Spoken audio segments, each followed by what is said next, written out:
اعوذ باللہ من الشیطان الرجیم بسم اللہ الرحمن الرحیم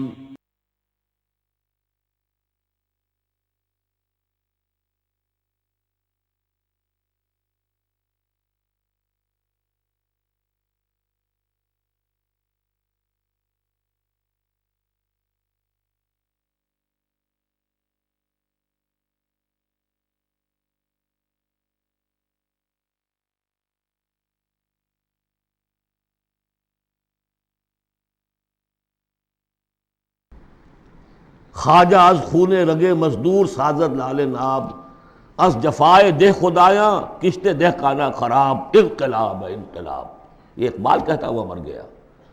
سرمایہ دار نے مزدور کے رگوں سے سرخ خون کشید کر کے شراب بنائی ہے جسے وہ شام کو بیٹھ کر پیتا ہے، اور زمیندار اور جاگیردار وہ کسانوں کی جو محنت کا اور خون پسینے کی کمائی اسے وہ عیش کرتے۔ انقلاب انقلاب، لیکن وہ 52 برس ہو گئے انقلاب تو نہیں آئے، وہی نظام۔ گویا کہ ہم نے اللہ سے ایک بدعہدی کی، اس بدعہدی کی سزا کیا ہے؟ نفاق ہم پر مسلط کر دیا گیا۔ سورہ توبہ کی 3 آیات منافقین کی خاص قسم بیان فرمائی، وَمِنْهُمْ مَنْ عَاهَدَ اللَّهُ، جنہوں نے اللہ سے عہد کیا تھا، لَئِنْ آتَانَا مِنْ فَضْلِهِ، اگر اللہ ہمیں فضل سے نواز دے گا، غنی کر دے گا، لَنَصَّدَّقَنَّ وَلَنَكُونَنَّ مِنَ الصَّالِحِينَ، خوب صدقہ خیرات کریں گے، بالکل نیک ہو جائیں۔ لیکن جب اللہ تعالیٰ نے انہیں نواز دیا تو کیا کیا؟ بخلوا بہ، پھر انہوں نے بخل سے کام لیا، وَتَوَلَّوْا، پیٹھ موڑ لی، وَهُمْ مُعْرِضُونَ، اعراض کیا۔ نتیجہ کیا نکلا؟ فَعَاقَبَهُمْ نِفَاقًا فِي قُلُوبِهِمْ، اللہ نے ان کے دلوں میں نفاق ڈال دیا۔ اور نفاق وہ بیماری ہے، قرآن میں کہا گیا ہے ان المنافقین فی الدرک الاسفل من النار، جہنم کے سب سے نچلے طبقے میں۔ وہی جو اشد العذاب، یوم القیامت یردون الی اشد العذاب، اگر پورے دین پر کاربند نہیں ہوگے تو قیامت کے دن شدید ترین عذاب میں جھونکے جاؤ گے۔ ان المنافقین فی الدرک الاسفل من النار، اور منافقین کے بارے میں ہم نے سورہ توبہ میں بھی آیت پڑھ لی، سورہ منافقون میں بھی پڑھ لی۔ ان کے لیے اے نبی آپ 70 مرتبہ بھی استغفار کریں گے تو میں معاف نہیں کروں گا۔ استغفر لہم او لا تستغفر لہم ان تستغفر لہم 70 مرۃ لن یغفر اللہ لہم۔ اس نفاق کی 3 شکلیں ہیں۔ نفاق باہمی، وہ ایک قوم ایک نہیں رہی، اب ڈھونڈ اب اس کو چراغ رخ زیبا لے کر، اب وہ قومیتوں میں تحلیل ہو گئی، عصبیتیں، ایتھنک، لنگوسٹک، پروونشل، قوم کہاں ہے؟ تحلیل۔ نفاق باہمی، ایک نفاق کردار، جو حضور نے فرمایا کہ 3 نشانیاں ہیں منافق کی، اگر تینوں چیزیں ہوں تو وہ کٹر منافق ہے، خواہ نماز پڑھتا ہو، روزہ رکھتا ہو اور اپنے آپ کو مسلمان سمجھتا ہو۔ بخاری کی اور مسلم کی روایت ہے، جب بولے جھوٹ بولے، جب وعدہ کرے خلاف ورزی کرے، اور جب کہیں امین بنا دیا جائے تو خیانت کرے۔ اپنے معاشرے کو دیکھ لیجئے، میں تو یہ سمجھتا ہوں کہ جو جتنا بڑا ہے یہاں اتنا ہی بڑا جھوٹا، اتنا ہی بڑا وعدہ خلاف اور اتنا ہی بڑا خائن ہے۔ اب تو اربوں کے معاملے ہوتے ہیں، وہ خیانت جو ہے وہ کوئی سینکڑوں ہزاروں کی اب نہیں ہے، ملین اور بلینز کا معاملہ، الا ماشاء اللہ، سوائے اس کے کہ جو اللہ تعالیٰ نے کوئی، لیکن یہ کہ وہ ایکسیپشنز ہیں۔ اور تیسری سب سے بڑی منافقت اس وقت ہے ہمارے دستور کی منافقت۔ قرارداد مقاصد میں اللہ کی حاکمیت بھی ہے، اور اسی قرارداد مقاصد میں غیر اسلامی چیزیں بھی ہیں، اسی دستور کے اندر یہ دفعہ بھی موجود ہے۔ کوئی قانون سازی یہاں کتاب و سنت کے منافی نہیں کی جا سکتی، لیکن آپریٹو نہیں ہے۔ آپریٹو اس انداز میں ہوگی کہ آئیڈیالوجی کونسل بنا رکھی ہے، وہ دیکھتی رہے گی اور ہر سال رپورٹیں پیش کرتی رہے گی۔ رپورٹوں کا کیا حشر ہوگا، ان کی امپلیمنٹیشن گارنٹیڈ ہے یا نہیں، کوئی ذکر نہیں۔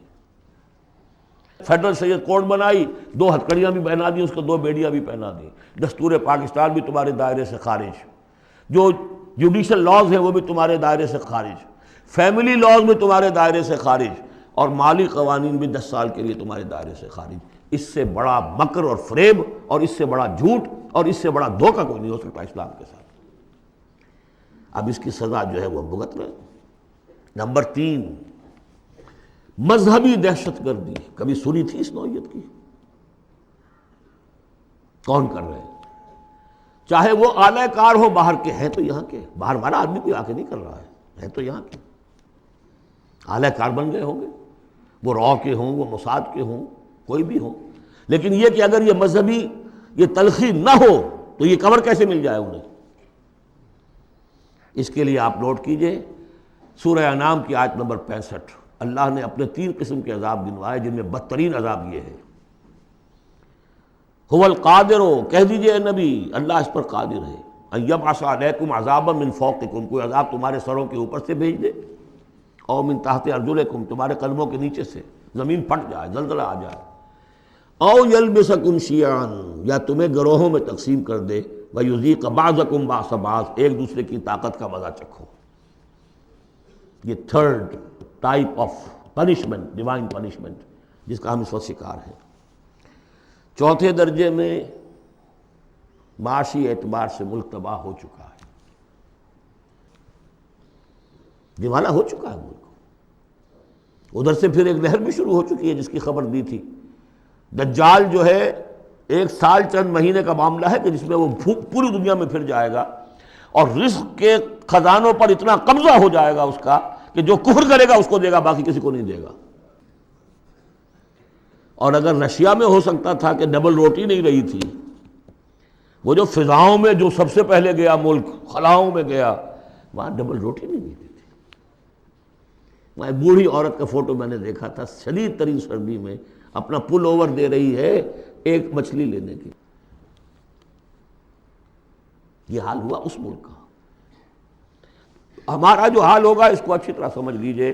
یہ جو سورہ سبا کی آیت میں نے سنائی تھی، لَقَدْ كَانَ لِسَبَإٍ فِي مَسْكَنِهِمْ آیَةٌ، سبا قوم سبا میں بھی اللہ نے فرمایا ان کے وطن میں ہم نے ایک نشانی رکھی تھی، جنتان عن یمین و شمال، 2 جنتیں دی تھی ہم نے. پاکستان بھی 2 جنتوں پر مشتمل تھا، مشرقی پاکستان، مغربی پاکستان. کلوا من رزق ربکم واشکروا لہ بلدۃ طیبۃ ورب غفور، کھاؤ اللہ کے رزق میں سے. کتنی خوشحالی تھی پاکستان بننے کے بعد.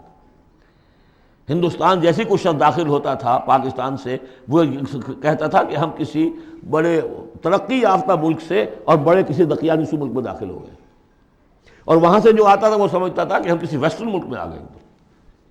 کتنی خوشحالی تھی.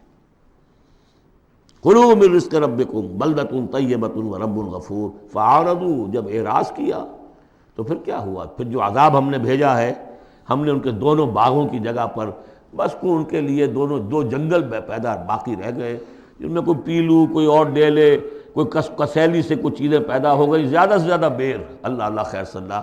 ذالک جزیناہم بما کفروا، جو انہوں نے ناشکری کی تھی اس کا ہم نے بدلہ انہیں دیا.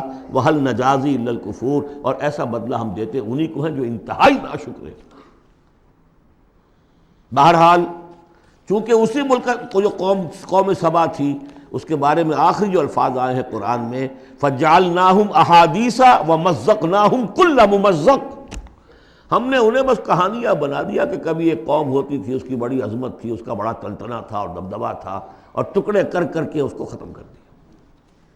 اس صدی میں 2 عظیم مملکتیں، عظیم سلطنتیں نسیہ منسیہ ہو گئی. دی گریٹ آٹومان امپائر، پہلی جنگ عظیم کے بعد vanished from the map of the world. The great USSR، اب کبھی طالب علم ڈھونڈا کریں گے کہاں کہاں ہوتی تھی USSR. زمین رہتی ہے، نام بدل جاتے ہیں، آئیڈینٹی بدل جاتی ہے.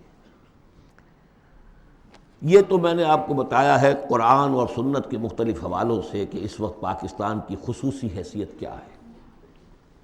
ایک چند پہلوؤں سے اور دیکھ لیجئے. یہ other side of the picture ہے. 400 سال کی تجدیدی مساعی ہمارے پشت پر ہے. 1000 سال تک سارے مجددین امت عالم عرب میں پیدا ہوئے. 11ویں صدی، 12ویں صدی، 13ویں صدی، 14ویں صدی تمام مجددین امت ہندوستان میں پیدا ہوئے. مجدد الفسانی شیخ احمد سرہندی، 12ویں صدی کے مجدد اعظم شاہ ولی اللہ دہلوی، 13ویں صدی کے مجدد اعظم سید احمد بریلوی، 14ویں صدی کے مجدد اعظم شیخ الہند مولانا محمود حسن اور عظیم اور شخصیات، علامہ اقبال، مولانا مودودی، مولانا الیاس، ایسی شخصیات پوری دنیا میں ان کے برابر کی شخصیات نہیں۔ یہ سارا ہمارے پیچھے ہے۔ یہ کیا ہے؟ یہ بار ہے ہم پر، ماضی کا ایک قرض ہے ہمارے کندھوں کے اوپر، ایک ذمہ داری ہے اسلاف کی طرف سے۔ پھر فکری اور روحانی اعتبار سے نوٹ کیجئے، ڈاکٹر شریعتی ایران کے اور مالک بن نبی الجزائر کے کھل کر لکھ چکے اپنی کتابوں میں کہ intellectual and spiritual centre of gravity of Islamic world of Islam has shifted to South Asia. Iqbal جیسا مفکر جو پیدا ہوا، آپ اندازہ کیجیے، ایک زمانے میں کبھی بغداد ہوتا تھا علم کا مرکز، پھر اسپین ہوا ہے علم کا مرکز، پھر شمالی افریقہ بنا ہے جہاں ابن خلدون جیسی شخصیتیں ابھری ہیں۔ اس کے بعد وہ کہتے ہیں کہ اب جو اسلام کا روحانی اور intellectual centre of gravity of this امہ has shifted to the South Asia. تیسری بات یہ کہ بھارتی مسلمانوں نے پاکستان بنانے کے لیے گویا کہ ایک طرح سے اپنا فرض کفایہ ادا کیا تھا۔ انہیں معلوم تھا کہ یہاں تو پاکستان نہیں بنے گا،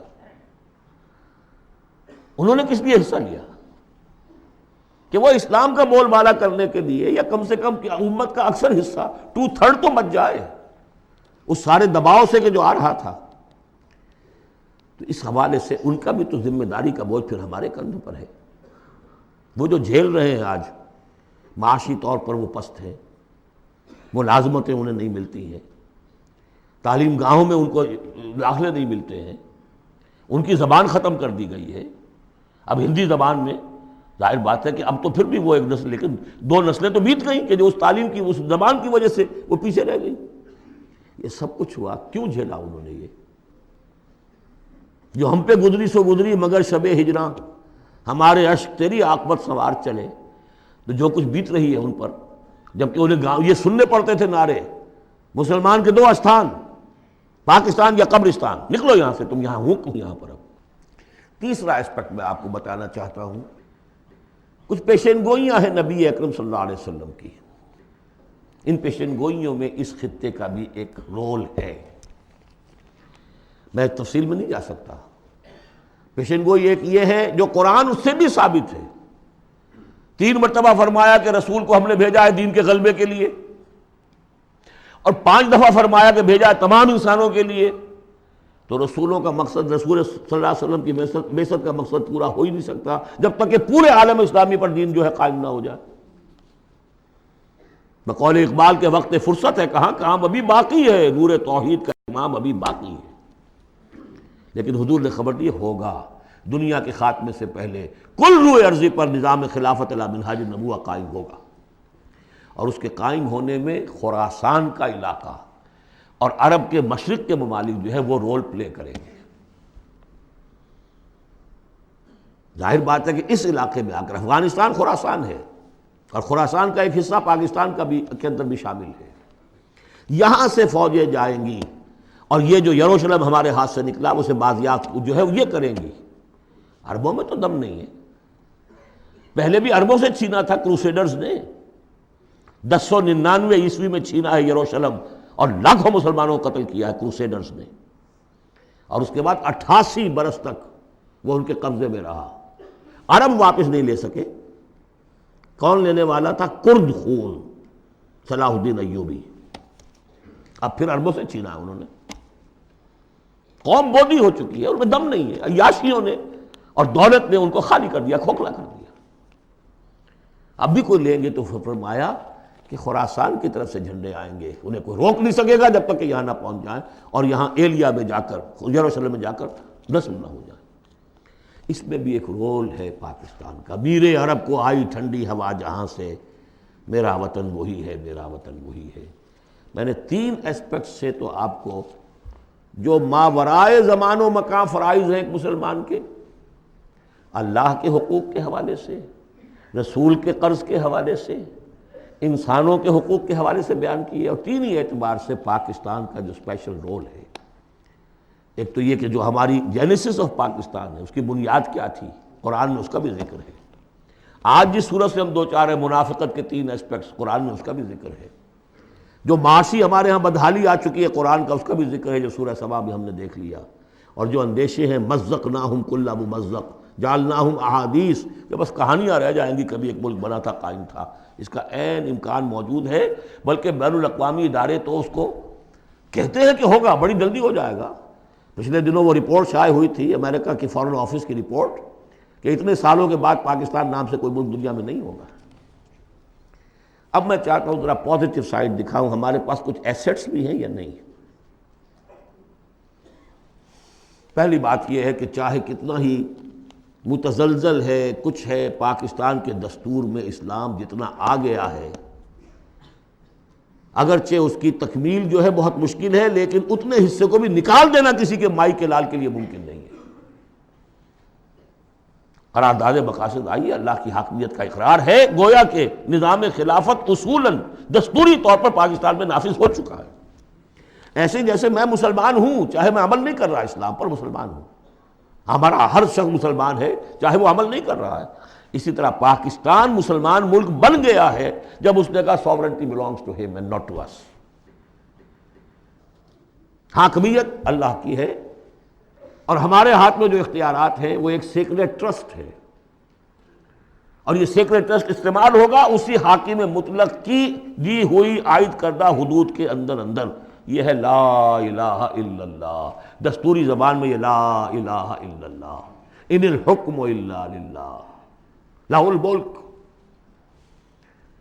پھر یہ کہ ایک بہت بڑا ایسٹ یہ ہے، بہت سی تحریکوں، بہت سے مصنفین، علامہ اقبال، مولانا مودودی اور بھی بہت سے مصنفین کی مسائل سے پاکستان میں جوان، ادھیڑ اور بوڑھے عمر کے لوگوں کی بہت بڑی تعداد ہے جو 2 چیزیں ان کے اندر موجود ہیں۔ نمبر 1، انہیں یہ معلوم ہو چکا ہے کہ ہمارا دین اسلام دین ہے، مذہب نہیں ہے، یہ پوری زندگی کا دین ہے، معلوم ہے۔ وہ دور گزر گیا جب کہ سمجھا جاتا تھا کہ بس نماز روزہ دین ہے، کچھ لوگ اب بھی ہیں، لیکن یہ معلوم ہے سب کو کہ یہ کل زندگی کا دین ہے۔ عبادت کا مطلب صرف نماز روزہ نہیں ہے، پوری زندگی میں اللہ کی بندگی ہے۔ وہ تصور دی ہاتھ سے دے کر اگر آزاد ہو ملت ہے، ایسی تجارت میں مسلمان کا خسارہ۔ کوئی دین و دنیا میں جس دم جدائی، حوث کی امیری حوث کی وزیری، جدا ہو دین سیاست سے تو رہ جاتی ہے چنگیزی۔ یہ اقبال کا پیغام تھا، وحدت دین و دنیا، دنیا کو تابع کرنا ہے دین کے۔ اور یہ کہ بہت سے لوگوں کے دلوں میں اس کی امنگ بھی ہے، خواہش بھی ہے، جذبہ بھی ہے۔ افسوس صرف یہ ہے کہ ایک تو بٹے ہوئے ہیں بہت، اپنی سیاسی مصلحتوں میں اس کو پیچھے رکھ کر اپنی پارٹی، اپنی شخصیت، اس کو ابھارنے کی فکر ہے۔ ایک خلط مبحث بہت تھا کہ کیسے دین یہاں لائیں، غلطی سے یہ سمجھا کہ الیکشن میں حصہ لو، ووٹ مل جائیں گے تو اسلام نافذ کر دیں گے، لیکن اس میں سمجھتا ہوں کہ اب بہت حد تک کمی ہو گئی ہے۔ تمام مذہبی جماعتیں یہ سمجھ چکی ہیں الیکشن کے ذریعے سے یہاں کچھ نہیں ہو سکتا، اسلام نہیں آ سکتا۔ تیسرے یہ کہ ایک عظیم قرآنی تحریک الحمدللہ اس ملک کے اندر قائم ہوئی اور چلی۔ کبھی سنا تھا؟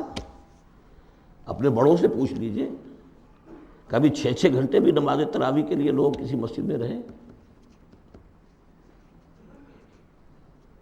پورا قرآن کا ترجمہ، درس قرآن کی محفلیں 500 700 آدمی جمع ہیں، جبکہ کوئی سیاسی نعرہ نہیں، کوئی اختلافی بات نہیں۔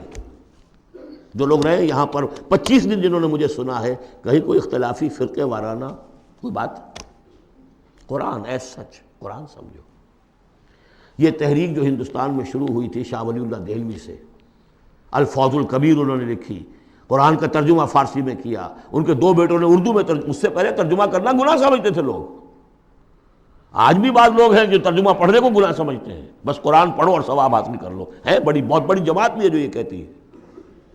مسئلہ پوچھنا تو عالم دین سے پوچھ لو، تم خام کا ترجمہ کیوں پڑھتے ہو؟ تمہارے ذہن میں شکوک و شبہات پیدا ہو جائیں گے، بس پڑھو اور پڑھ کے ثواب لو۔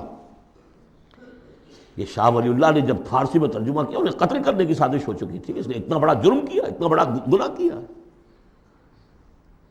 بلا لیے گئے تھے سرحد کے علاقے سے پٹھان قتل کرنے کے لیے، اور مسجد جو فتح پوری کی ہے دہلی کی، جو چاندنی چوک کے ایک سرے پر ہے، وہاں درس حدیث دیتے تھے عصر کے بعد، اور اس کے بعد وہ نکل رہے تھے مسجد میں، باہر وہ کھڑے ہوئے تھے قتل کرنے کے لیے، لیکن کچھ اللہ نے ایسی ہیبت ڈال دی اس وقت ان کے دل پر، کوئی ایسی ان کی شخصیت کا اثر پڑا، وہ حملہ نہیں کر سکے۔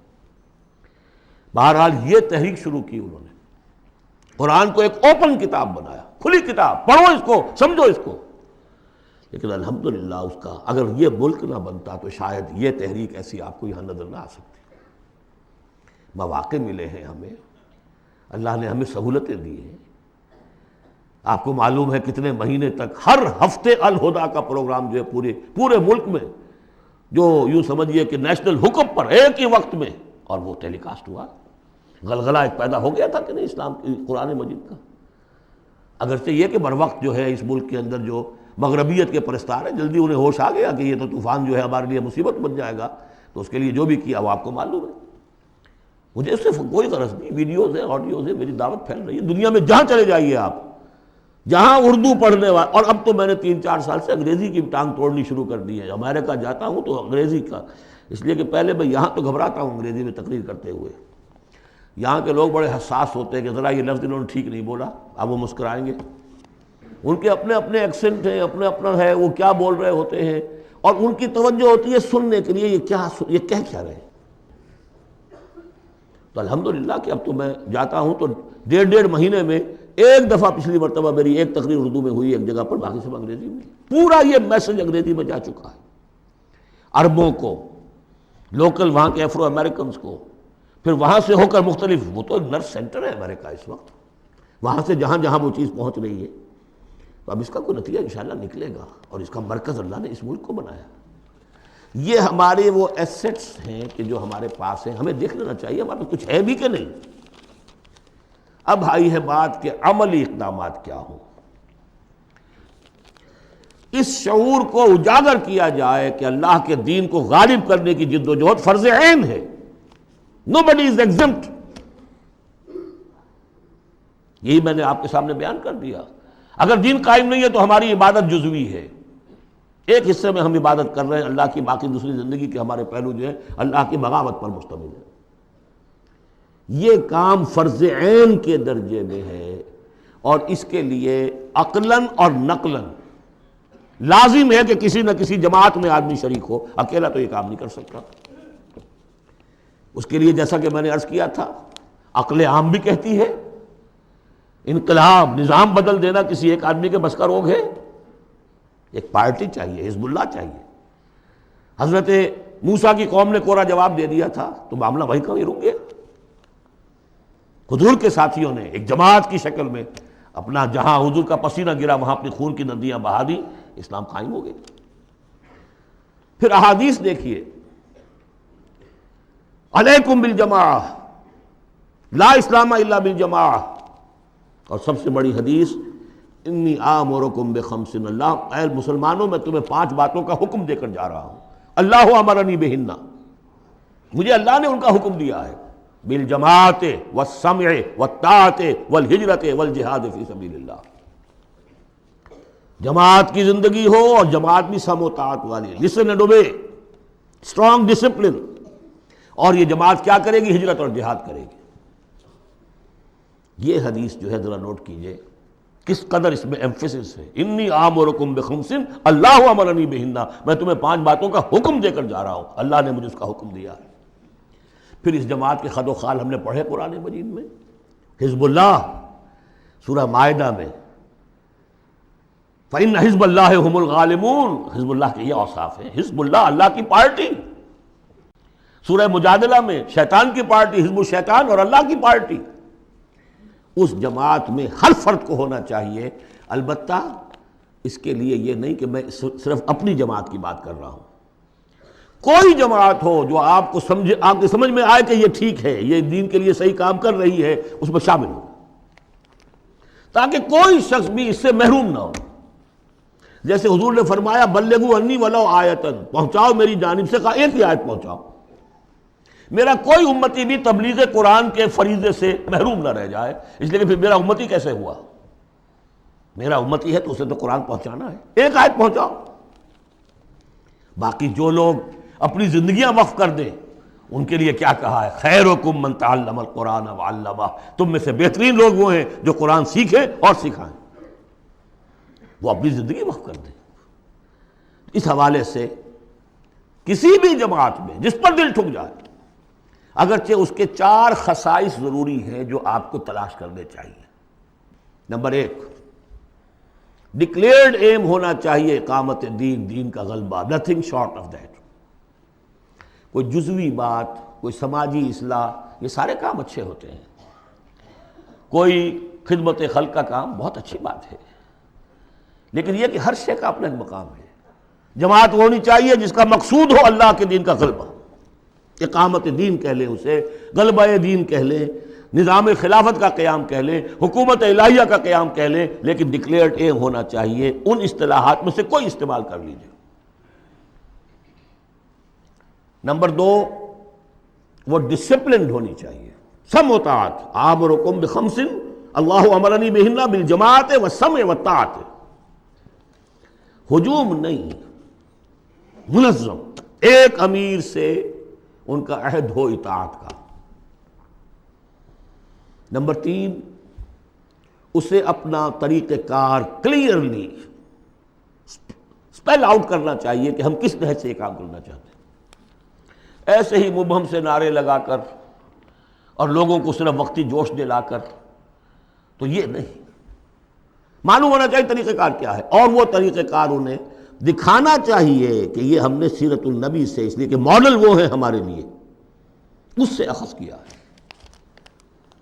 اس کے لیے میں آپ کو حدیثیں اگر سناؤں، امام مالک رحمۃ اللہ علیہ کا قول سنا دوں پہلے، لن یصلح آخر هذه الامہ الا بما صلح به اولها، اس امت کے آخری حصے کی اصلاح نہیں ہو سکے گی مگر ٹھیک اسی طریقے پر جس میں پہلے حصے کی اصلاح ہوئی تھی۔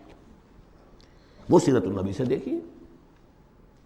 اور چوتھی بات یہ ہے کہ اس کی قیادت کو ٹھوک بجا کر دیکھ لینا چاہیے جتنا بھی ممکن ہے۔ باقی یہ کہ آپ کسی کے دل میں نہیں اتر سکتے، لیکن دیکھ لینا چاہیے whether they practice what they say، ان کے گھریلو نظام کیسا ہے، انہوں نے اپنے گھر میں دین نافذ کیا، ان کی معاش کیا ہے، وہ ہے شریعت کے دائرے میں۔ 4 چیزیں تلاش کر کے، اور اس تلاش میں بھی جو وقت لگے گا وہ جہاد کے اندر شمار ہوگا، بشرطے کہ سیریسلی، یہ نہیں کہ کیجولی بس ایسے ہی اس کو سمجھا جائے کہ اب یہ میری ضرورت ہے، یہ میرا فرض ہے، ہو سکتا ہے مجھے کل موت آ جائے اور میں بغیر جماعت کے ہوں گا۔ اقامت دین کی جد و جہد فرض عین ہے، اور اس کے لیے نماز شرط لازم ہے، جیسے نماز کے لیے اس کے لیے جماعت شرط لازم ہے، جیسے کہ نماز کے لیے وضو شرط لازم ہے، وضو کے بغیر نماز نہیں ہوتی۔ یہ 4 شرطوں میں انسان تلاش کرے، جو بھی سمجھ میں آ جائے، جو بھی سمجھ میں آ جائے، فاتقوا اللہ ما استطعتم۔ لیکن یہ کہ یہ معلوم ہو ہمارے ملک کی بھی بقا اسی میں ہے، اس کا استحکام بھی اسی میں ہے۔ یہ کشتی ڈوبتی ہے تو ہم ڈوبیں گے، یہ تیرتی ہے تو ہم تیریں گے، خالص دنیاوی اعتبار سے بھی سوچنے کی بات ہے۔ اور پھر یہ کہ اللہ کے ساتھ وعدہ خلافی کی اس سے کہیں زیادہ سزا کہیں مل نہ جائے۔ مشرقی پاکستان جب علیحدہ ہوا تھا کتنی بڑی سزا ملی تھی، 93,000 قیدی مسلمان قوم کا اس ہندو کے پاس جس پر کہیں 800 برس حکومت کی، کہیں 1000 برس حکومت کی، بیڑوں بکریوں کی طرح انہیں ٹرکوں میں لاد کے لے کر گئے ہیں، جیسے ڈیرہ غازی خاطر بکریاں اور بھیڑیں آتی ہیں لاہور میں ذبح ہونے کے لیے۔ ٹائیگر جرنیل اور اپنا جو ہے پستول پیش کر رہا ہے، یؤت الجزیۃ عن ید وہم صاغرون، اور اندرا گاندھی کو کہنے کا موقع ملا we have avenged our 1000 years defeat، اور ہم نے 2 قومی نظریے کو بے آف بنگال میں غرق کر دیا ہے۔ پاکستان میں جس طرح بھارتی پکچروں کے ویڈیو دیکھے جاتے ہیں اور جس طرح وہ سنا جاتے ہیں پروگرام، وہ کالونائز تو ہم کر چکے ہیں۔ Bharat has already colonized Pakistan, culture پر قبضہ انہوں نے کر لیا ہوگا تو بتایا کیا گیا آپ کے پاس؟ یہ سونیا گاندھی کا بیان تھا۔ تو غور کر لیجئے، ایک کام یہ کہ ہر شخص لگے سوچے یہ میری زندگی اور موت کا مسئلہ ہے، یہ میرے دین کا فرض عین ہے، یہ میرے اللہ کا حق ہے، یہ مجھ پر میرے رسول کا حق ہے، یہ مجھ پر پوری نوع انسانی کا حق ہے، یہ مجھ پر میرے وطن کا حق ہے، میرے ملک کا حق ہے، میری 400 برس کی تاریخ کا حق ہے، اور جو بھی خبریں دی ہیں محمد الرسول اللہ صلی اللہ علیہ وسلم، ان سے بھی میرے اندر یہ جذبہ پیدا ہو جانا چاہیے کہ ان کی صداقت کو ثابت کرنے کے لیے تن من دھن لگا دوں۔ اب میں چند باتیں عرض کروں گا۔ جو میں نے کہا کہ یہ تو ہے کوئی جماعت آپ تلاش کریں، اور اس کے بعد بھی انسان آنکھیں کھلی رکھے، کان کھلے رکھے، غور کرتا رہے۔ ہے جستجو کے خوب سے ہے خوب تر کہاں، آج شروع تو کر دینا، کسی میں شریک ہو جائے۔ اس میں یہ بات بھی عرض کر دوں کہ میرے نزدیک جماعت کی بنیاد جو ہے مسنون اور منسوس اور معصور وہ ہے بیعت کا نظام۔ لیکن اگر بیعت کا نظام نہ بھی ہو اور وہ صرف دستوری جماعت ہو، وہ بھی مباح ہے، جماعت کے حق میں ہے، بشرطے کہ اس کا ڈسپلن مضبوط ہو۔ وہ چار آنے والی ممبری والی جماعتیں سیاسی جماعتیں ہوتی ہیں، وہ جماعت جس کا ڈسپلن ہو، جس کا اخلاقی ایک معیار ہو۔ اب میں ذرا چند باتیں آپ سے عرض کر دوں۔ 65 سے میں نے اپنے مشن کا آغاز کیا تھا۔ پہلا میرا کام تھا دعوت رجوع القرآن کا، جو آج تک چل رہا ہے۔ ایسا نہیں ہوا ہے کہ میں نے کوئی قدم اگلا ہٹایا ہو تو اس کام کو چھوڑ دیا ہو۔ اس ضمن میں چاہوں گا کہ جو حضرات بھی جاننا چاہیں کہ اس میں کیا کچھ ہوا ہے، کس طور سے ہوا ہے، اس کا صغرا کبرا کیا ہے، اس کا پس منظر کیا ہے، اس کا ریشنلے کیا ہے، وہ میری ایک کتاب ہے دعوت رجوع القرآن کا منظر اور پس منظر۔ یہ کتاب مطالعہ کریں جن صاحب کو بھی میرے کام کے اس پہلی شق سے کوئی دلچسپی ہے۔ اس کے ضمن میں آپ نے سن لیا ہے، یہاں پر بھی خواتین کے پروگرام بھی ہو رہے ہیں، 1 ایئر کورس بھی شروع ہو رہا ہے، لاہور میں تو مسلسل ہو رہا ہے، امریکہ سے آ کے لوگ وہاں پر شریک ہو رہے ہیں اور 1 ایئر کورس کر کر کے نوجوان جا رہے ہیں۔ الحمدللہ کہ وہاں پر ہمارا جو ہے اب انشاءاللہ کوئی اکیڈمی وہاں پر بھی شروع ہو جائے گی۔ یہ ہو رہا ہے امریکہ کے اندر۔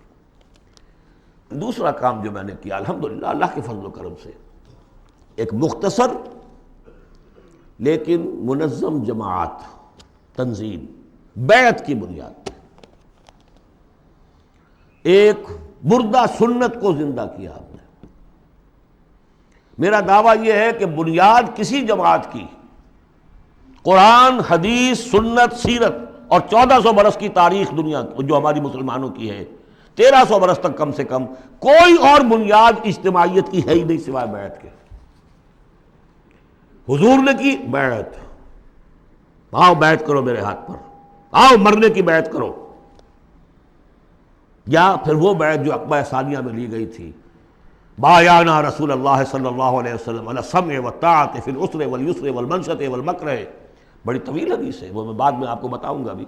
ہم نے اسی کو اخذ کیا ہے، اختیار کیا ہے، تنظیم اسلامی میں شمولیت کے لیے جو بیعت ہے وہیں سے لی ہے۔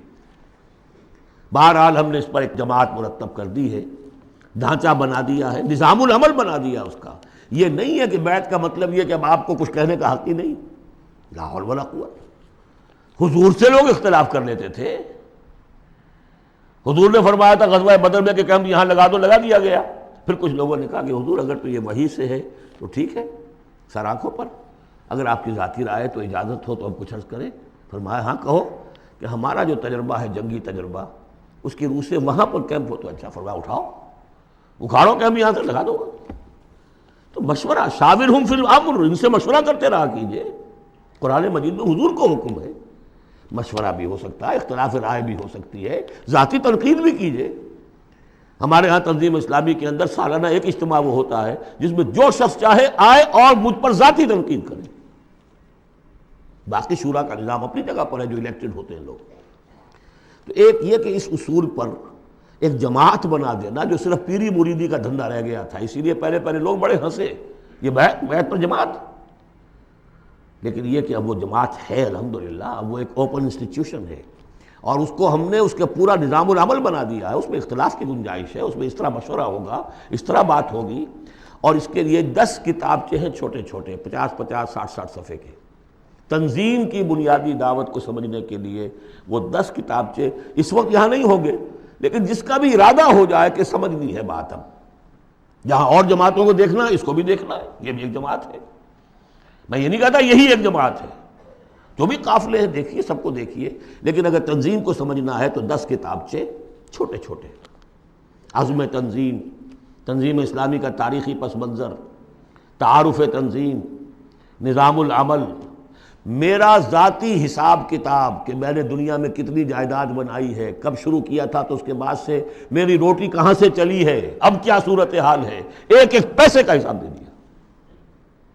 وہ میرا حساب کم و بیش کے نام سے وہ پمفلٹ موجود ہے۔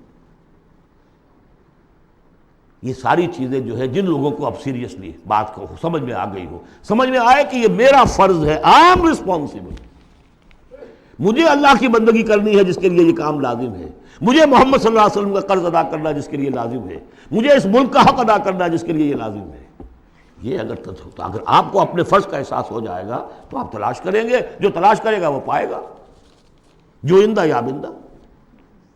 باقی میرا ایک ماضی بھی ہے، وہ ماضی یہ کہ میں جماعت اسلامی میں رہا ہوں 10 برس تحریک کے ساتھ، جماعت میں 3 برس اور 7 برس جمعیت طلبہ میں۔ جمعیت طلبہ میں ناظم اعلیٰ بھی رہا ہوں آل پاکستان، جبکہ یہ مشرقی اور مغربی پاکستان دونوں ایک ہی ملک تھے، اور جماعت اسلامی میں میں ایک ضلعی تنظیم کا امیر رہا ہوں، ضلع منگمری کا۔ بہرحال یہ نوٹ کر لیجئے کہ وہ میرا ماضی ہے، اس سے مجھے اختلاف ہوا تو کیوں ہوا تھا، اس پر میری پوری کتاب موجود ہے۔ کوئی بدنیتی کا الزام میں نے مولانا مودودی پر نہیں لگایا، لیکن یہ کہ اختلاف ہوا تھا کہ الیکشن کے ذریعے سے بات سامنے آ چکی ہے، ہماری یہ ساری ایکسرسائز میں فیوٹیلیٹی ہے، ہمیں انقلابی طریقہ کار اختیار کرنا چاہیے۔ وہ کتاب تحریک جماعت اسلامی ایک تحقیقی مطالعہ جو میں نے 25 برس کی عمر میں لکھی تھی، اور جماعت کا رکن تھا اس وقت تک، میں نکل کر نہیں لکھی ہے میں نے، وہ تو جس کو نوٹ آف ڈسینٹ ہوتا ہے، پارٹی ورکر ہے، ممبر ہے، اور وہ ڈس اولیژن ہو گیا کسی وجہ سے، اختلاف ہو گیا ہے تو اپنی رائے ظاہر کرتا ہے نا، وہ میں نے پیش کی تھی۔ وہ کتاب بھی موجود ہے، لیکن اس کے بعد جس طریقے سے اس کی مس ہینڈلنگ ہوئی اس سارے اختلاف کی، اور پھر بڑے بڑے لوگ مولانا امین حسن اصلاحی صاحب، عبدالغفار حسن صاحب، عبدالجبار غازی صاحب، عبدالرحیم اشرف صاحب، کراچی کے شیخ سلطان صاحب، شیخ جمیل الرحمان صاحب، اور بہت سے، مولانا افتخار بلخی صاحب، یہ سب لوگ جو جماعت سے علیحدہ ہوئے، یہ حادثہ کیوں ہوا، اس پر بھی پھر میری ایک کتاب ہے، تاریخ جماعت اسلامی کا ایک گم شدہ باب۔ جنہیں میرے اس ماضی کو دیکھنا ہو، کوئی شکوک و شبہات تو میرے بارے میں بڑے پروپیگنڈے کر دیے گئے ہیں، اور جس کی وجہ سے حجابات سے قائم ہو چکے ہیں، لیکن اس کو دیکھنا، اسٹڈی کریں، معلوم کر لیں، دودھ کا دودھ پانی کا پانی علیحدہ ہو جائے۔ تیسرا کام جو الحمدللہ میں اللہ کا بڑا فضل و کرم اپنے اوپر مانتے ہوئے اس کا تذکرہ کر رہا ہوں، اسے کسی درجے میں بھی کوئی خود ستائی نہ سمجھیے، بلکہ آج ہی جو آپ نے آیت پڑھی ہے فَأَمَّا بِنِعْمَتِ رَبِّكَ فَحَدِّثْ، جو بھی نعمتیں ہوئی ہوں ان کا تذکرہ کیا کرو۔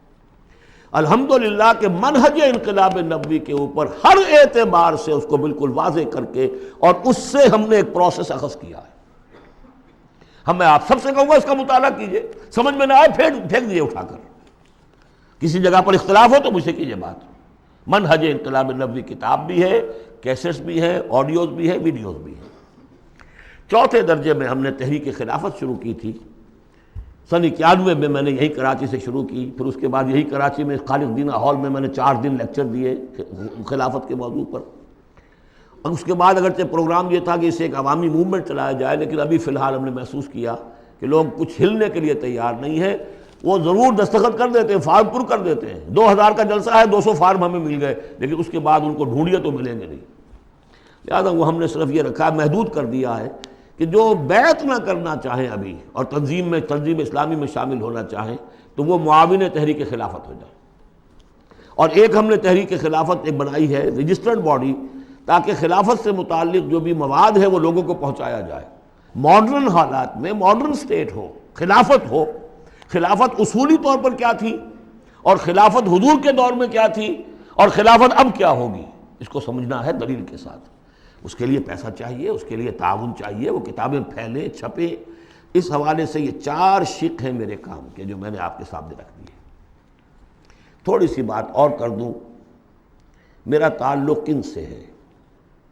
دعوت رجوع القرآن میں نے اپنے فکر کے، اپنی سوچ کے 4 سورسز معین کیے ہیں۔ اولین فکر جو ہے، میرے فکر پر جو بھی اثر پڑا ہے وہ علامہ اقبال کی ملی شاعری کا ہے، اور ہائیسٹ بھی اسی کا اثر ہے ان کا فلسافیکل تھاٹ جو لیکچرز میں ہے، reconstruction of religious thought in Islam. اس کے بعد مولانا مودودی کا تحریکی فکر، تحریک۔ اقبال مفکر تھے، وہ تحریک چلانے والے آدمی نہیں تھے، اگرچہ ابھی معلوم ہوا ہے ڈاکٹر برہان احمد فاروقی نے انتقال سے پہلے کتاب لکھ دی، جس سے ثابت ہوتا ہے کہ علامہ اقبال عمر کی آخری سٹیجز میں سن 35-36 میں بیعت کی بنیاد پر ایک جمعیت شبان المسلمین قائم کرنا چاہتے تھے، اور اس کا دستور بھی مرتب ہو گیا تھا۔ وہ ڈاکٹر برہان احمد فاروقی کی کتاب، اس کی تلخیص کر کے ہم نے شائع کر دیا علامہ اقبال کی آخری خواہش، اس میں خط و کتابت ہے، وہ ساری کی ساری چیزیں جو ریکارڈ میں موجود ہیں۔ لیکن بہرحال انہوں نے اپنی زندگی میں یہ کام شروع کر نہیں سکے۔ یہ کام مولانا مودودی نے شروع کیا، تحریک اٹھائی، جماعت بنائی۔ لیکن مولانا مودودی سے پہلے میرے نزدیک ابوالکلام بھی تھے۔ انہوں نے حزب اللہ بنائی تھی 1913 میں، اور وہ بیعت کی بنیاد پر تھی۔ اس حوالے سے یہ میرا ایک پس منظر ہے۔ اور 3 اعتبارات سے پھر میں اپنا رشتہ جوڑتا ہوں شیخ الہند سے، وہ نوٹ کر لیجیے اچھی طرح۔ ایک تو یہ کہ شیخ الہند کا جو ترجمہ، اس پر جو تفسیری حواشی لکھے شبیر احمد عثمانی صاحب نے، یہ میرے لیے قرآن فہمی کا بہت بڑا سورس ہے۔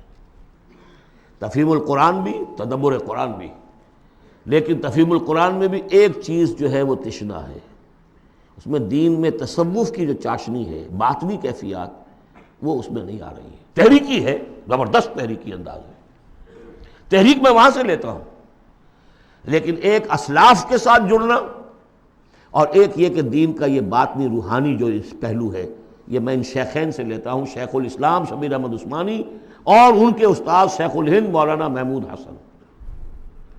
پھر ابوالکلام کو شیخ الہند نے تجویز کیا تھا 1920 میں کہ اس کے ہاتھ پر بیعت کرو اور اسے امام الہند مانو، اور مولانا مودودی بھی الجمیت کے اندر انہوں نے اپنی صحافت کا آغاز کیا تھا اسی وقت جس زمانے میں کہ شیخ الہند اس کے صدر تھے۔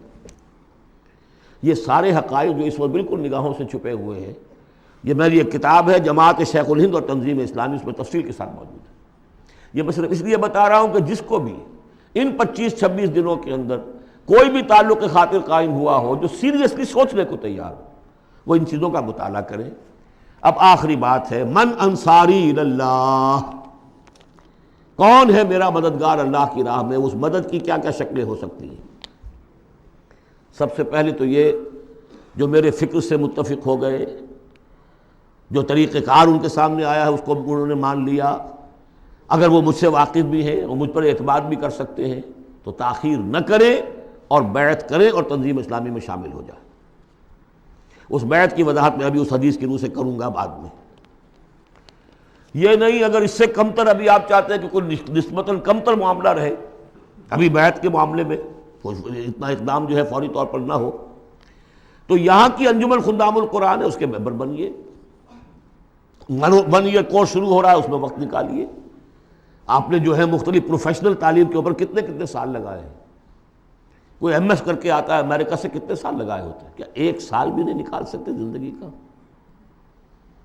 اللہ پوچھے گا تم سب کچھ پڑھ لیا، تم نے انگریزی پڑھ لی، تم نے اتنی پڑھ لی انگریزی کہ انگریزوں کو پڑھا دو، اور عربی اتنی بھی نہ سیکھی کہ تم میری کتاب کو براہ راست سمجھ سکتے۔ ہم نے ان کے لیے 1 ایئر کورس شروع کیا ہے کہ جو لکھے پڑھے جاہل ہیں، اس اعتبار سے کہ ایک طرف پی ایچ ڈی ہے، ڈاکٹریٹ کی ہوئی ہے، دوسری طرف الف بے تے قرآن کی معلوم نہیں۔ نمبر 3، تحریک خلافت جو ہے اس کی 2 شکلیں ہیں۔ معاون تحریک خلافت وہ تنظیم اسلامی کے تابع ہوگا، تنظیم اسلامی کے ساتھ ہوگا، لیکن بیعت کیے ہوئے نہیں ہوگا۔ جو بیعت کرتا ہے وہ رفیق کہلاتا ہے تنظیم اسلامی کا۔ اور دوسرا یہ کہ ہم نے ایک ایسی جماعت بنائی ہے جس میں کہ اس لٹریچر کو پھیلانے کے لیے ہمیں وسائل چاہیے، اس کی ممبرشپ ہے۔ جو شخص بھی صاحب استطاعت ہے 500 روپے ماہانہ اگر وہ تحریک خلافت کو دے سکتا ہے تو وہ اس کا رکن بنے گا۔ وہ ایک رجسٹرڈ باڈی ہے، اس کے سارے حساب کتاب جیسے انجمنوں کے ہوتے اس طریقے سے ہیں۔ یہ 4 شکلیں ہیں کہ جس میں آپ میرے ساتھ تعاون کر سکتے ہیں، شریک ہو سکتے ہیں۔ درجے وار میں نے وہ ساری باتیں آپ کے سامنے رکھ دی۔ اب آخر میں آپ کو بتاتا ہوں کہ جو بیعت ہوتی ہے ہماری، اس کے 3 جز ہیں۔ پہلا جز وہ ہے کہ جو ہر شخص کرتا ہی ہے مسلمان، صرف بیعت کے وقت اسے شعوری طور پر تازے کرنا ہے۔ اشہد ان لا الہ الا اللہ وحدہ لا شریک لہ واشہد ان محمدا عبدہ ورسولہ صلی اللہ علیہ وسلم۔ اسی پر تو ہماری دین کی بنیاد قائم ہے۔ لیکن تازہ کرنا کہ آج میں پھر شعوری طور پر گواہی دے رہا ہوں اللہ کے سوا کوئی معبود نہیں، وہ تنہا ہے، اس کا کوئی شریک نہیں، اور محمد اس کے بندے اور رسول ہے۔ نمبر 2، استغفر اللہ ربی من کل ذنب، میں استغفار کرتا ہوں اللہ سے اپنے تمام گناہوں کا، اے اللہ اب تک جو کچھ ہوا معاف فرما دے۔ اور نمبر 3، وَأَتُوبُ إِلَيْهِ تَوْبَةً نَصُوحًا، اور پروردگار میں تیری جناب میں توبہ کرتا ہوں خلوص دل کے ساتھ۔ یا ایھا الذین آمنوا توبوا الی اللہ توبۃ نصوحا۔ پہلا حصہ یہ ہے دوسرا حصہ انی اعاہد اللہ، میں اللہ سے عہد کرتا ہوں. یہ اللہ سے عہد ہے، بیع و شراء اللہ کے درمیان اور بندے کے درمیان ہے. ان اللہ اشتری من المؤمنین انفسهم واموالهم بان لهم الجنہ، جنت اس کے پاس ہے، وہ آپ کو دے گا. آپ سے وہ جان اور مال مانگ رہا ہے. وہ بیع کیا ہے؟ انی اعاہد اللہ، میں اللہ سے عہد کرتا ہوں. ان اہجر کل ما یکرہہ، ہر اس چیز کو چھوڑ دوں گا جو اسے پسند نہیں ہے. وَأُجَاهِدَ فِي سَبِيلِهِ جُهْدَ اسْتِطَاعَتِي، اور اپنی مقدور بھر اس کی راہ میں جہاد کروں گا. اس کے معنی کیا ہے؟ انفق مالی وابذل نفسی، اپنا مال بھی خرچ کروں گا، جان بھی، وقت بھی صرف کروں گا. لِإِقَامَتِ دِينِهِ وَإِعْلَاءِ كَلِمَتِهِ، اس کے دین کو قائم کرنے کے لیے اور اس کے کلمے کی سربلندی کے لیے. اب تیسرا حصہ آیا، وَلِأَجْلِ ذَلِكَ، اس مقصد کے لیے أُبَايِعُكَ، میں آپ سے بیعت کرتا ہوں. یہاں سے اب وہ حدیث شروع ہو رہی ہے، أُبَايِعُكَ عَلَى السَّمْعِ وَالطَّاعَةِ، لیکن یہ کہ اس میں ایک لفظ کا اضافہ کیا، فی المعروف، آپ کا ہر حکم سنوں گا اور مانوں گا بشرطے کہ شریعت کے خلاف نہ ہو، within the parameters of شریعہ. حضور سے جو بیعت کی تھی اس میں یہ الفاظ نہیں تھے، سمع و طاعہ، اس لیے کہ حضور غلط حکم دے ہی نہیں سکتے، معصوم تھے، جو حکم دیں گے مانیں گے. بایعنا رسول اللہ صلی اللہ علیہ وسلم علی السمع والطاعہ، بس ہم نے اس میں اضافہ کیا علی السمع والطاعۃ فی المعروف، شریعت کے دائرے کے اندر فی العسر والیسر. اگر یہ شریعت کے دائرے کے اندر ہے تو چاہے مشکل ہے اور چاہے آسان مانیں گے. والمنشط والمکرہ، چاہے ہماری طبیعتیں آمادہ ہوں اور چاہے ہمیں اپنی طبیعتوں پر جبر کرنا پڑے مانیں گے. وعلی اثرۃ علینا، اور چاہے ہم پر آپ دوسروں کو ترجیح دے دیں، ہم یہ نہیں کہیں گے کہ ہم پرانے ساتھی ہیں، آپ نے نو وارد کو امیر بنا دیا، نہیں. اٹس یور پریروگیٹو، یہ آپ کا اختیار ہے، جس کو چاہیں آپ بنائیں، ہم پر کسی کو ترجیح دے دیں. دیکھیے کس طرح باریک بینی سے جماعتی زندگی میں فتنے اٹھنے کے دروازے جو ہے سب ایک ایک کر کے حضور نے بند کیے. وَعَلَىٰ لَا نُنَازِلُ الْأَمْرَ أَهْلَهُ، اور جنہیں آپ امیر بنا دیں گے ان سے جھگڑیں گے نہیں، ان سے بھی تعاون کریں گے، ان کی اطاعت کریں گے. حضور نے فرمایا من اطاعنی فقد اطاع اللہ ومن عصانی فقد عصی اللہ، جس نے میری اطاعت کی اس نے اللہ کی اطاعت کی، اور جس نے میری نافرمانی کی اس نے اللہ کی نافرمانی کی. ومن اطاع امیری فقد اطاعنی ومن عصا امیری فقد عصانی، جس نے میرے مقرر کردہ امیر کی اطاعت کی اس نے میری اطاعت کی، اور جس نے میرے معین کردہ امیر کی مخالفت کی یا اس کی نافرمانی کی اس نے میری نافرمانی کی. اور آخری بات، وَعَلَىٰ أَن نَّقُولَ بِالْحَقِّ أَيْنَمَا كُنَّا لَا نَخَافُ فِي اللَّهِ لَوْمَةَ لَائِمٍ، ہم جہاں کہیں بھی ہوں گے حق بات ضرور کہیں گے، مشورہ دیں گے، صحیح دیں گے. اب اپنی بات جو ہے ودہولڈ نہیں کریں گے، اپنے اوپینینز کو روکیں گے نہیں، حق بات کہیں گے، اپنی بات کہہ کر پھر ہم فارغ ہوں گے. اس کے بعد یہ کہ جو فیصلہ امیر کا ہوگا اس کے مطابق اطاعت ہوگی. یہ بیعت ہے. اور اب آخر میں نے جو آیتیں شروع میں پڑھی تھی، درمیانی آیت کا ترجمہ تو میں نے کر دیا تھا، اس سے پہلے کی دو آیتیں اور اس کے بعد کی دو آیتوں کا ترجمہ اور سن لیجئے. یہ پکار جو آج آپ کے سامنے آئی ہے اس کے اس حوالے سے سنیے. یا ایھا الذین آمنوا استجیبوا للہ وللرسول اذا دعاکم لما یحییکم، اہل ایمان لبیک کہو اللہ اور اس کے رسول کی پکار پر جبکہ وہ تمہیں پکاریں جس چیز کے کہ تمہیں زندگی ملے گی. بظاہر موت نظر آتی ہے غزوہ بدر سے پہلے، لیکن اس سے زندگی مل رہی ہے. وَاعْلَمُوا أَنَّ اللَّهَ يَحُولُ بَيْنَ الْمَرْءِ وَقَلْبِهِ، اور اگر حق کے واضح ہو جانے کے بعد انسان اسے قبول نہ کرے تو ایک وقت آتا ہے اللہ حائل ہو جاتا ہے بندے کے اس کے دل کے درمیان، وَأَنَّهُ إِلَيْهِ تُحْشَرُونَ، اور پھر اسی کی طرف تم جمع کر دیے جاؤ گے. وَاتَّقُوا فِتْنَةً لَا تُصِيبَنَّ الَّذِينَ ظَلَمُوا مِنكُمْ خَاصَّةً، اور ڈرو اس عذاب سے، اس فتنے سے جب آئے گا تو صرف گناہگاروں کو لپیٹ میں نہیں لے گا، گندم کے ساتھ بھس نہیں پسے گا، گل بھی پسے گا. وَاعْلَمُوا أَنَّ اللَّهَ شَدِيدُ الْعِقَابِ، اور جان لو اللہ سزا دینے میں بہت سخت ہے. پھر وہ آیت آئی تھی وَاذْكُرُوا، ذرا یاد کرو، إِذْ أَنْتُمْ قَلِيلٌ مُسْتَضْعَفُونَ فِي الْأَرْضِ تَخَافُونَ أَنْ يَتَخَطَّفَكُمُ النَّاسُ فَآوَاكُمْ وَأَيَّدَكُمْ بِنَصْرِهِ وَرَزَقَكُمْ مِنَ الطَّيِّبَاتِ لَعَلَّكُمْ تَشْكُرُونَ. اور اس کے بعد کی دو آیات، یا ایھا الذین آمنوا لا تخونوا اللہ والرسول، اللہ اور اس کے رسول سے خیانت مت کرو، جو وعدہ کیا ہے سمعنا وَأَطَعْنَا اس کو پورا کرو. وَتَخُونُوا أَمَانَاتِكُمْ، اپنی امانتوں کے اندر بھی خیانت نہ کرو. اور جان لیجئے ہمارے پاس یہ پاکستان سلطنت خدا داد سب سے بڑی امانت ہے اس وقت. وَاعْلَمُوا أَنَّمَا أَمْوَالُكُمْ وَأَوْلَادُكُمْ فِتْنَةٌ، اور جان لو تمہیں یہی ڈر ہے، اولاد اور مال صرف یہی روکتے ہیں، یہی بیڑیاں پڑی ہیں۔ وَاعْلَمُوا أَنَّمَا أَمْوَالُكُمْ وَأَوْلَادُكُمْ فِتْنَةٌ، جان لو کہ تمہارے اموال اور اولاد تمہارے لیے فتنہ ہے۔ وَأَنَّ اللَّهَ عِندَهُ أَجْرٌ عَظِيمٌ، اور یقیناً اللہ ہی کے پاس اجر عظیم ہے۔ بارک اللہ لی ولکم فی القرآن العظیم ونفعنی وإیاکم بالآیات والذکر الحکیم۔